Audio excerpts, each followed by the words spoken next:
Ang alat, as in. As in? As in.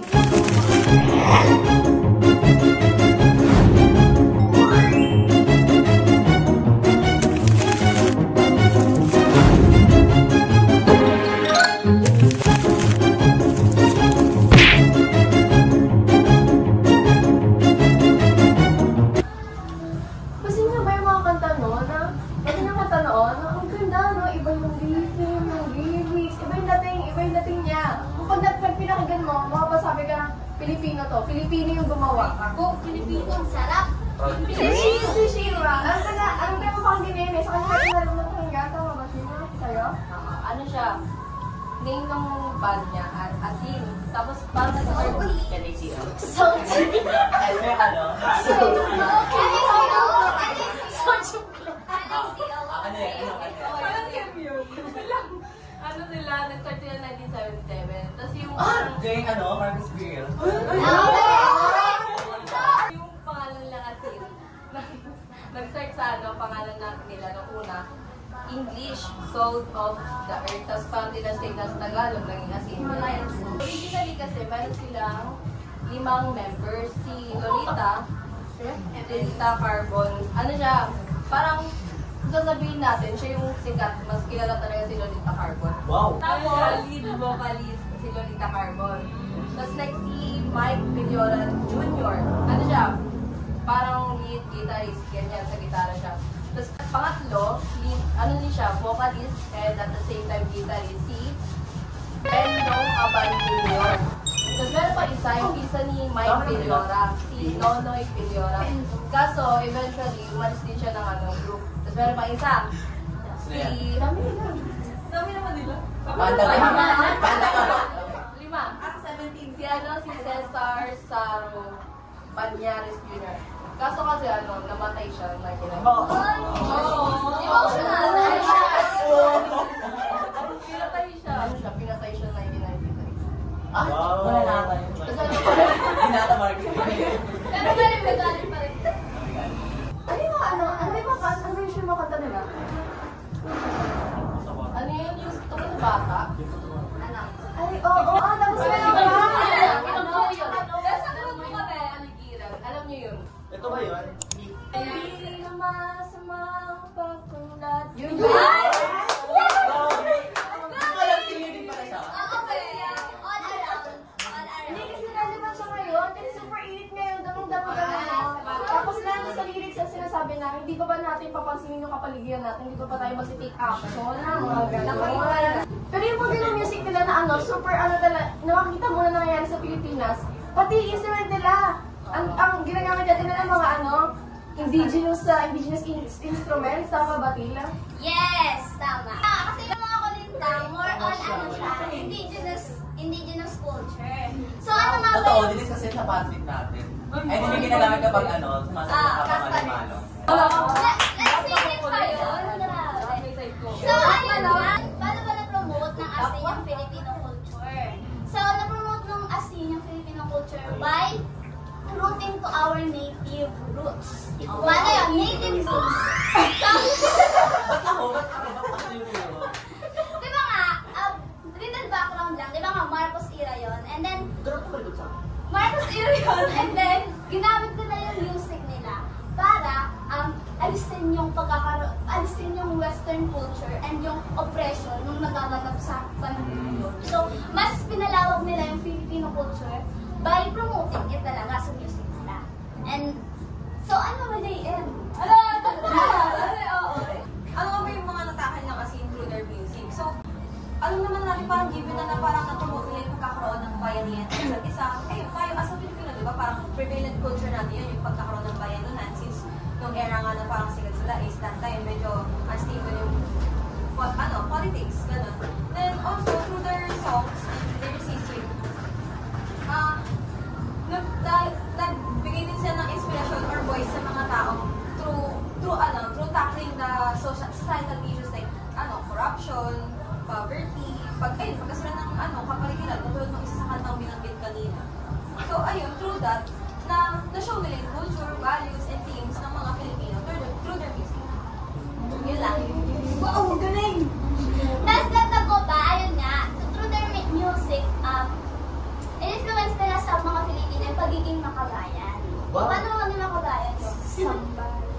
Ayun, sa example, nag-show ng Makabayan. Anong pagiging Makabayan is yung balita. And then, pinumuti na sa music nila yung indigenous culture nating mga Pilipino. Wow! Wow! So, yung example doon is yung ang bayan kong sinilangan. Pero parang ano mo yun?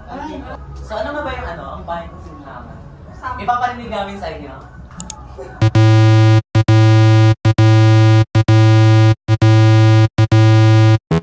So yung dagdag ko lang din na yung ano, yung Asin is sila yung band na ano, first na nag-incorporate nga ng ano, traditional Filipino instruments like kulintang, ganon. Kasi daw instead na i-plagiarize yung mga tribal music, talagang ino-educate na ng ibang tao na irespeto yung origins ng ano, nung music, tribal music natin dito sa Pilipinas na imbis na gagayahin lang, talagang sila yung ano, talagang inaaral nila yung rhythm, yung lyrics para ma-incorporate nila sa kanta nila. Kaya sila yung tinatawag talaga na ano, Filipino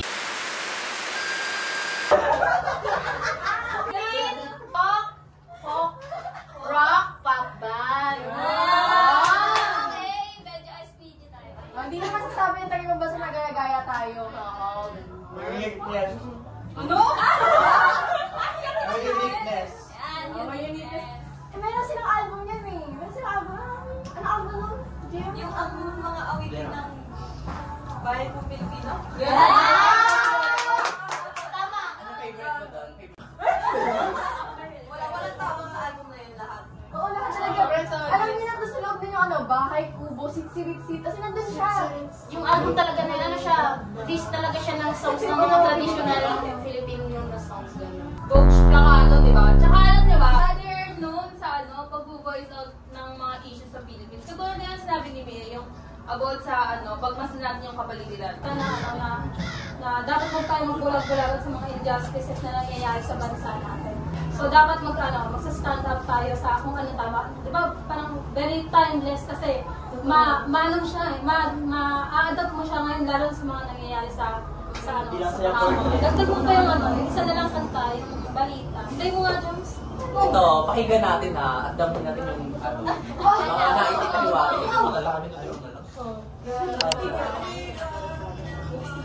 Ano pala yun? Ay, hindi ko. Pero totoo. Alam niyo ba, meron sa mga songs na about sa inequality and social injustices sa Pilipinas. Oh, ano yun? Sample nun, meron akong example. Katayin mo nga. Pero yung ano, yung gising na kaibigan. Gising na kaibigan, ano siya, about siya sa, nagbibigay siya ng awareness sa mga Filipinos. Kasi nga, di ba, sinasabi, parang nung time nila, during Marcos era, parang, yes, dark ages. Parang yung songs sila, yung songs nga nila is parang nagpapamulat. Ay, agree. Nagpapamulat sa mga Pilipino. That time sa, ano nangyari sa paligid? Gising. Ano na, ay pa siya sa kanilang ano, balita by Asina. Narinig na narinig kay Papa. Lalo pag ano, ang aga-aga, ganun yung pinapakanta niya. Puro asin talaga yun. Linggo na umaga. Oo, kahit sa probinsya no, na. Pero yung mga ganong kanta, alam mo yung emotional impact eh. Alam mo, kaya, di ba ang mga Pilipino, mas mabilis silang madala kapag mayroong emotional impact. Kasi di natin nakakalimutan kapag apektado yung emotions natin. Eh, si Jo Marie, alam ko may nakakita sa akin dyan eh. OA kasi siya, alam mo yan. Ay! Alam niya yan. So alam naman natin na yung Asin is one of the most prominent Filipino bands dito sa Pilipinas. So yung mga music yung Asin, parang pinaka-peak siguro ng yung mga kanta nila is during Marcos period. Pinopost nila yung mga kanta nila para maging boses doon sa mga na-oppress sa mga na-oppress na Pilipino. Kagaya natin na mga marginalized communities, yung mga kanta nila yung silbing boses, gano'n. Ay, di ba? Hindi ba? Sige, okay lang. Yung kanta nila yung naging boses or naging bridge para maiparating doon sa mga naghahari-harian kung ano nga ba yung mga perspective nating mga Pilipino nakakaranas ng mga brutal na pagpapatay gano'n. Totoo yun eh, no? Tumugos din sa social boundaries yung kanta nila. Tapos di ba?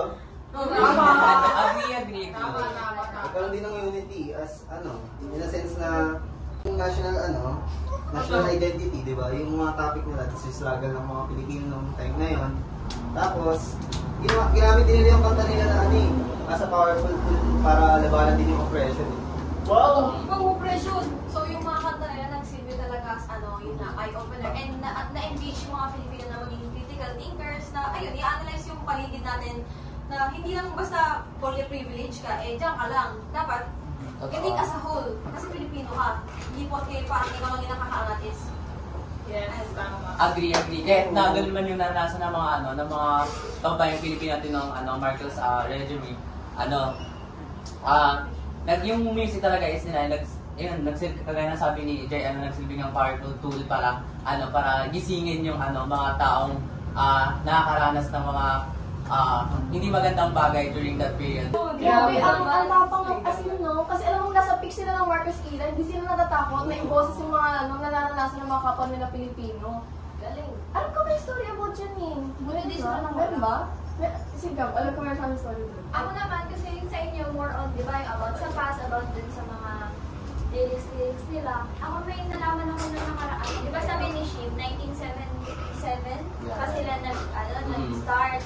So, syempre, kung papansinin mo ngayon, ang mga nakakilala na lang sa kanila, yan yung sabi ni Mia, papa niya, o yung mga taga-provincia, or yung alam nating matatanda na. Tapos, ang pinaka-latest na activity nila is yung, alam niyo yan, Mask Singer Philippines. Yung nakamaskara doon sulaan mo. May palabas yan sa TV5. Sa Korea yun. TV5 meron din ganyan. Yun nga, dun nga. Tapos yung 2020, yung pinaka-famous na member nila, yung kay Lolita Carbon.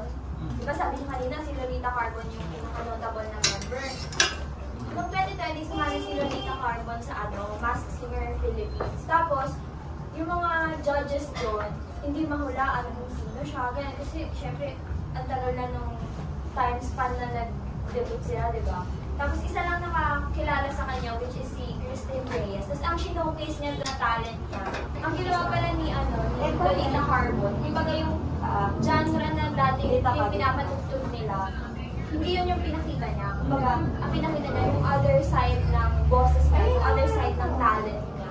Kaya nahirapan yung mga judges na kilalanin siya. Tapos parang, yun yung parang babay niya from the media na parang niya na yung journey niya as a singer. Babay, ito na yung last pakita ko. Tapos diba sabi din kanina, sino ba rin sabi kanina, basta nagwatak-watak na din naman sila. Pero kinikilala pa din siya as yung member na si Lolita Mars. So, long-lasting talaga yung influence nila na until today, it is still relevant. No, Pangit? Oo. So, alam naman natin na yung asin is hindi lang talaga sila as in a band. Hindi lang sila tulad ng band na gumagawa ng tubag. Parang sobrang unique doon para sa isang banda na gumamit ng mga indigenous na time. Sila mga narinig ko gano'n eh. Hindi ko alam kung sila lang yung sikat na alam ko kasi lagi pinapatugtog or sila lang talaga yung gumagamit. Defect ko sila, no? Si Drazen, tahimik lang yung parang dami niyang alam. Parang si Mark? Nakilala ko lang sila as band lang na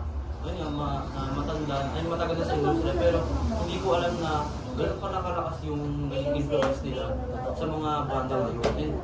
Yung pag-speak up nila sa mga injustices na nangyari dati. Ngayon ko lang din nalaman na, kasi ang naalala ko lang dati, akala ko lang normal na banda lang sila na nagko-compose, gano'n. Pero may deeper meaning pa pala yun, and may iba pa lang silang goal bukod dun sa pagtugtog na yun. Kasi nung bata tayo, pag nakinig tayo sa mga music, hindi natin pinapansin yung lyrics. Basta maganda yung Totoo, song. maganda lang. Pero ngayon, nung tumatanda na tayo, kasi natin, Di ba ngayon, kapag mag-story ka sa IG, kahit maganda yung music, hindi mo alam yung meaning. Nilalagay mo Ganyan ba? pa kasi. Ay, hindi. Tapos ginagamit nila yung art in a good way. Wow.